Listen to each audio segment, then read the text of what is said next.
வணக்கம். சிறகடிக்க ஆசை சீரியலில் இந்த வாரம் ஏகப்பட்ட சிக்கல்களை கொண்டாந்து ஒன்றா பின்ன போகிறாங்க. எப்படி அந்த முடிச்ச போட்டுட்டு எப்படி அந்த சிக்கல்லேருந்து விடுபட போகிறாங்க அப்படிங்கிறதான் தெரியல. இந்த விடுபடும்போது சிக்கல் வந்துட்டு இறுக்கி கழுத்தை நெரிச்சு கொண்டுருமா, இல்லை எல்லாத்தையும் ரிலீவ் ஆயிருமா அப்படிங்கிறது தெரியல. இப்போ அருண்கிற ஒரு பேஸை வச்சுக்கிட்டு Arun and Seetha, Arun and Meena, Arun and நம்ம முத்து அப்படிங்கிற மாதிரி 3 தனித்தனி ட்ராக்கில் போடுது. நீங்கள் அந்த பக்கம் பார்த்தீங்கன்னா வந்துக்கிட்டு ப ப ப அருண், சீதா, இந்த முருகன், நம்ம வித்யா, வித்யா அண்டு மீனா, முருகன் அண்டு இப்போ நம்ம பேர் என்ன முத்து அப்படின்னு ஒரு பெருங்கதை. அப்புறம் வித்யா அண்டு நம்ம பிள்ளை ரோஹிணி இப்படின்னு ஒரு பெரிய கதையே ஓடிக்கிட்டு இருக்கு. ஸோ இதெல்லாம் சேர்த்து வச்சு எப்படி குழப்பி முடிக்க போகிறாங்க அப்படிங்கிறதான் தெரியல. இதில் முக்கியமான சமாச்சாரம் இந்த வாரத்தில் என்ன, சத்யா காணாமல் போயிடுறான் அப்படிங்கிறது தான். அவன் அன்றைக்கே சொன்னான், நான் வந்துட்டு எழுத விட மாட்டேன்னு சொன்னான். நீ எழுத விடாமல் பண்ணி பாடுறா, நீ பார்த்துக்கலான்னு இந்த இந்த வெட்டியாக வந்துட்டு ப்ரொவோக் பண்ணுறது அப்படிங்கிறது தான் முத்துவோட நியாயம் இருக்கலாம். ஆனால் அது வந்துட்டு எப்படி பேசுகிறோங்கிற விஷயம் இருக்குது. அதில் போயிட்டு அவனுக்கு போய் சவால் விட்டார், நான் பார்த்துக்கிறேன்னு சொல்லிட்டு சொன்னார்னா என்ன பண்ணணும், சொன்னால் பார்த்துக்கணும்ல, பக்கத்தில் இருக்கணும்ல, ஏதாச்சும் ஒரு ஏற்பாடு பண்ணணும்ல. சொல்லிட்டு வந்தாலும் முடிஞ்சு போச்சு. என்னன்னா நான் சொன்னேன் அவன் சிட்டினே பக்கத்தில் வரமாட்டாங்கிற ஒரு ஒரு ஒரு ஒரு ஓவர் கான்ஃபிடென்ஸ் அப்படிலாம் வந்துடுறாரு. இப்போ என்ன ஆக போகுதுனாக்கா வந்து இவனை கடத்திட போகிறாங்க, பரீட்சை எழுத போனோம், ஆளை காணோம், பரீட்சை எழுத கொண்டு போய் விட்டே ஆகணும் அப்படிங்கிறப்ப தேடுறதுக்கு ட்ரை பண்ணுறாரு.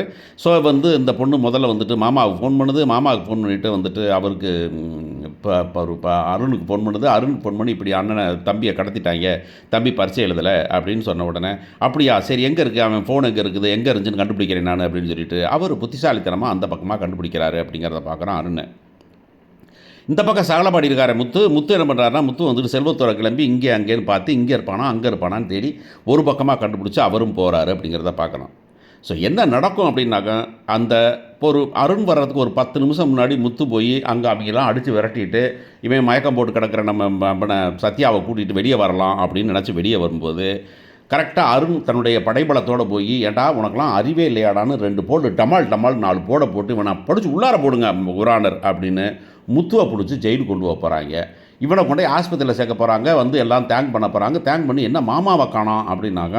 மாமாவுக்கு ஃபோன் பண்ணால் மாமா ஃபோனை யாரும் எடுக்க மாட்டேங்கிறாங்கன்னா, அங்கே போலீஸ் ஸ்டேஷனில் ஃபோன் இருக்கும், ஆனால் யாரும் எடுக்க மாட்டாங்க ஃபோனை. ஸோ இவர் உள்ளார ஜெயிலுக்குள்ளே நின்றுட்டு இருப்பார். இதுதான் இப்படி தான் கதை போகும் நான் நம்புகிறேன். நான் சரிதானா, உடனே யாராவது கேட்கக்கூடாது, ஏங்க இதெல்லாம் நீங்கள் கதையான்னு. ஆமாங்க, இந்த மாதிரி கதை போனால் இப்படி தானே போகணும் அப்படிங்கிறது தான். ஏன்னா இப்படி 2 பேரும் மீட் பண்ண உடனே வந்துட்டு ஆஹா நீ சகலை வா கட்டி பிடிச்சிக்கலாம்னு கட்டி பிடிச்சிக்க மாட்டாங்க. நிச்சயம் இன்னொரு தகராறு இருக்கும் நிச்சயமாக.